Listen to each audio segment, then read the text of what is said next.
अब देखिए class 10th का रसायन विज्ञान अम्ल क्षार एवं लवण, इनमें अब ये अभ्यास 2 का है चैप्टर अम्ल क्षार एवं लवण। तो इसके बारे में पढ़ेंगे। तो अम्ल क्षार लवण में ही फर्स्ट लेक्चर में बताया गया था कि इनमें अम्ल और क्षार मिल करके लवण एवं हाइड्रोजन गैस देती थी। हाइड्रोजन गैस बनता है, हाइड्रोजन प्राप्त होता है। जैसे इसमें पिछले एग्जाम्पल में बताया गया था कि HCl जैसे हाइड्रोक्लोरिक अम्ल है और सोडियम हाइड्रोक्साइड है ना, तो लवण के रूप में NaCl और हाइड्रोजन गैस बनती थी। तो ये लवण के रूप में प्राप्त हो जाता है। जैसे ये अम्ल हो गया, ये क्षार है और ये लवण है, तो और ये हाइड्रोजन गैस प्राप्त होता है। तो अम्ल क्षार के द्वारा लवण बनाया जाता है। अब नेक्स्ट है धातु कार्बोनेट तथा धातु हाइड्रोजन कार्बोनेट के साथ अपक्रिया। तो धातु कार्बोनेट तो एक अपक्रिया करा लेंगे। धातु यानी कि सोडियम धातु ले लेते हैं और इसके साथ कार्बोनेट है CO3, और किसके साथ अपक्रिया है धातु कार्बोनेट तथा धातु हाइड्रोजन कार्बोनेट का अम्ल के साथ अपक्रिया यानी कि अम्लीयता के साथ। तो HCl हाइड्रोक्लोरिक अम्ल को मिलाया जा रहा है। जैसे ही आप मिलाएंगे तो देखिए ये है धातु कार्बोनेट। धातु कार्बोनेट तो धातु क्या है, सोडियम है, सोडियम कार्बोनेट। और ये क्या है, हाइड्रोक्लोरिक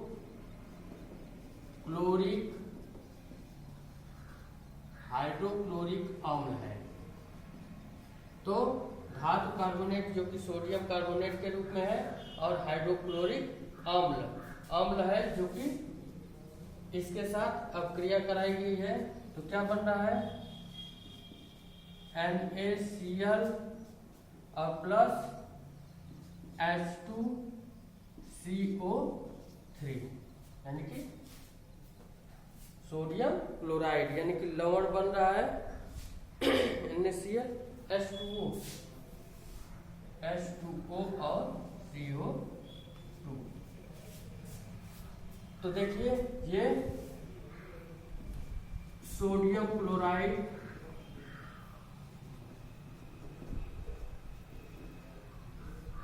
जो कि लवण के रूप में प्राप्त हो रहा है। यहाँ पर जल बन रहा है, यहाँ पर कार्बन डाइऑक्साइड बन रहा है, कार्बन डाइऑक्साइड। अब देखेंगे कहा गया है कि धातु कार्बोनेट के साथ अम्ल की अपक्रिया कराने पर ये सोडियम क्लोराइड बन रहा है, जल बन रहा है और कार्बन डाइऑक्साइड बन रहा है। फिर देखिए अब हाइड्रोजन कार्बोनेट का अम्ल के साथ अपक्रिया। तो हाइड्रोजन कार्बोनेट यानी कि सोडियम के साथ हाइड्रोजन और कार्बोनेट का अम्ल के साथ अपक्रिया। तो फिर HCl के साथ अपक्रिया करा दीजिए। तो HCl के साथ अपक्रिया कराएंगे। ये है धातु हाइड्रोजन कार्बोनेट या इसका नाम है सोडियम बाइकार्बोनेट, सोडियम बाइकार्बोनेट या बाई की जगह पर हाइड्रोजन भी कर सकते हैं, सोडियम हाइड्रोजन कार्बोनेट। और ये अम्ल है, इसकी जब अपक्रिया कराई जा रही है तो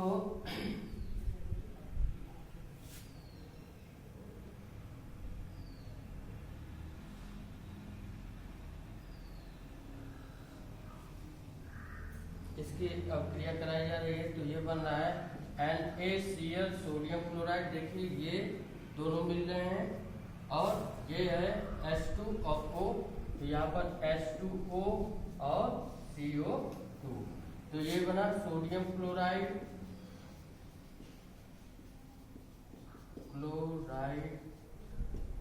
और ये जल, और ये कार्बन डाइऑक्साइड। तो दो दो तरह के एग्जाम्पल देखे हैं, जो कि धातु कार्बोनेट का अम्ल के साथ अभिक्रिया, धातु कार्बोनेट का अम्ल के साथ अभिक्रिया कराई गई है, और दूसरे में धातु हाइड्रोजन कार्बोनेट का अम्ल के साथ अभिक्रिया करा करके ये रिएक्शन बनाया गया है, जो कि अलग अलग यौगिकों के रूप में बना हुआ है। फिर आते हैं एक और एग्जाम्पल देख लीजिए।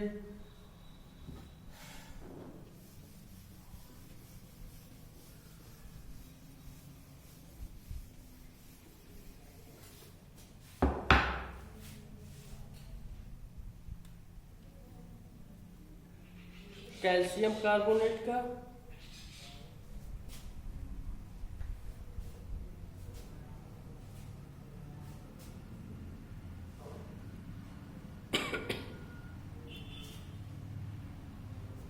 कैल्शियम डाइहाइड्रोजन है, कैल्शियम डाइहाइड्रोजन, इसको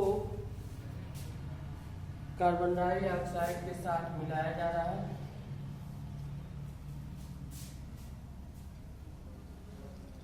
देखिए कैल्शियम डाइहाइड्रोक्साइड है और कार्बन डाइऑक्साइड है, इसको मिलाया जा रहा है, तो बन क्या रहा है, बन रहा है कैल्शियम कार्बोनेट और जल H2, और क्या बन रहा है CO3, और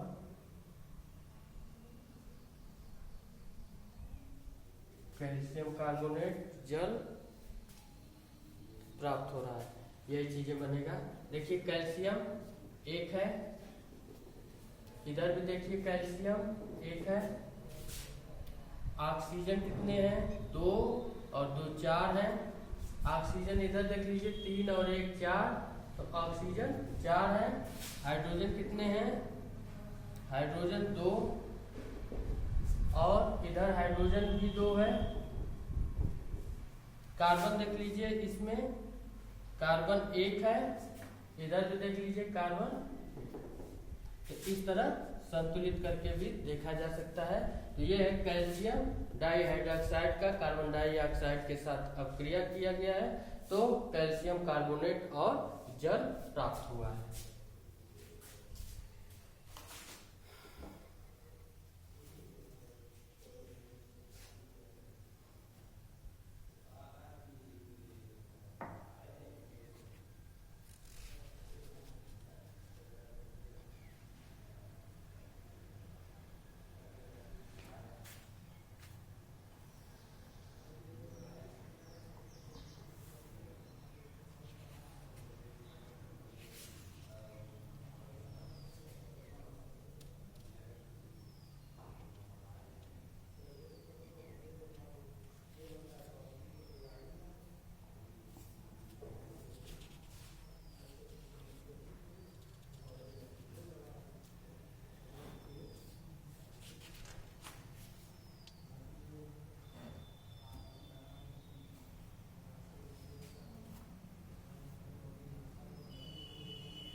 देखिए क्षार के साथ अधात्विक ऑक्साइड की अपक्रियाएं, क्षार के साथ अधात्विक अपक्रियाएं,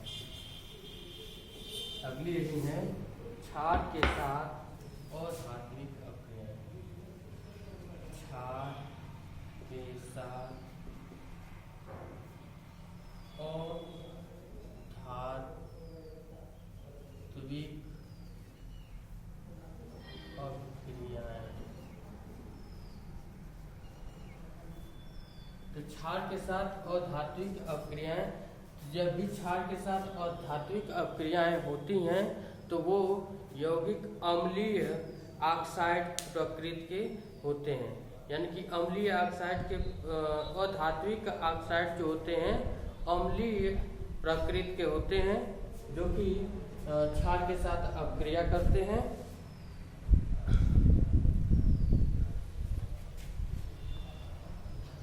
जैसे इसके पहले वाला एग्जाम्पल था, जैसे कैल्शियम डाइहाइड्रॉक्साइड था, इसको अपक्रिया करके बनाया गया था, जो कि लवण और जल प्राप्त हुआ था।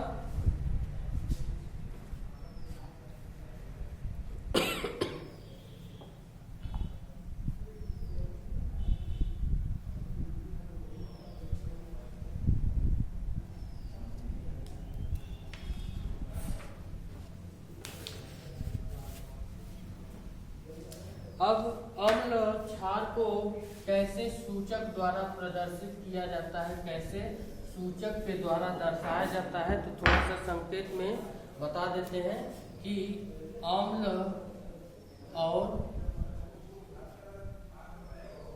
क्षार को सूचक जैसे सूचक द्वारा दर्शाना। तो अम्ल क्षार को सूचक द्वारा कैसे प्रदर्शित की जाती है, तो दो चीजें याद रखेंगे।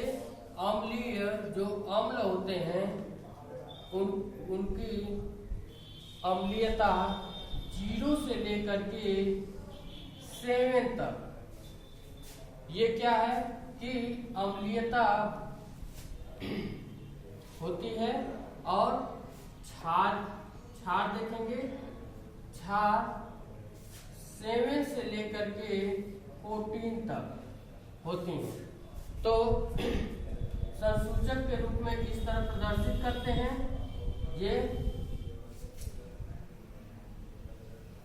ऐसे, ये मान लीजिए 0 1 2 3 4 5 6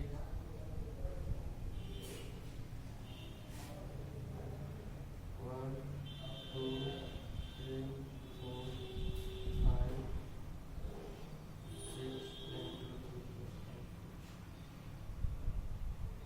7। तो यहाँ पर 1 2 3 4 5 6 7 8 9 10 11 12 13 14।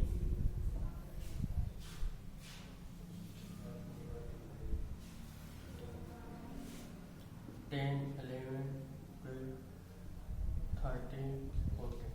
तो इसमें क्या होता है कि ये संसूचक के रूप में, ये पीएच स्केल होता है जो कि संसूचक के रूप में प्रदर्शित करते हैं।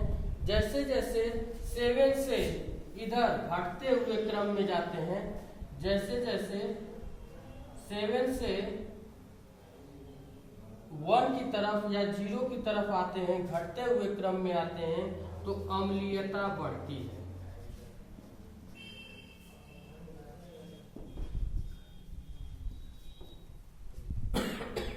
और जैसे जैसे 7 से 14 की तरफ जाते हैं तो क्षार होता है, यानी कि क्षारीयता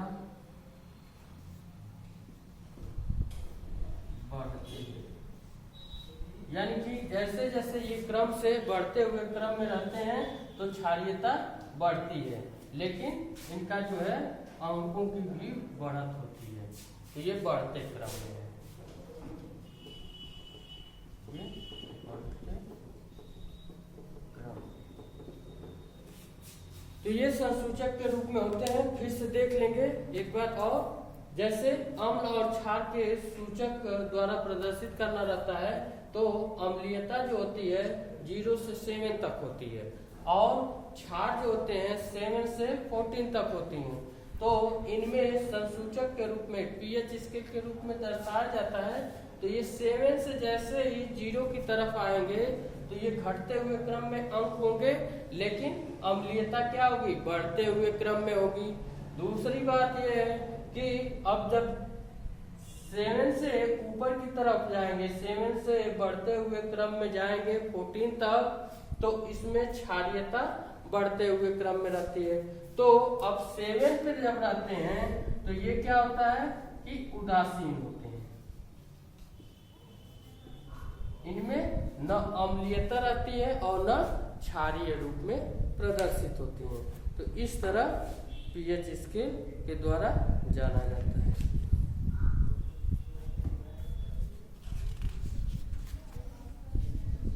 अब दैनिक जीवन में पीएच का महत्व, इसके बारे में अगले दिन पढ़ाएंगे, जो कि दैनिक जीवन में पीएच का महत्व,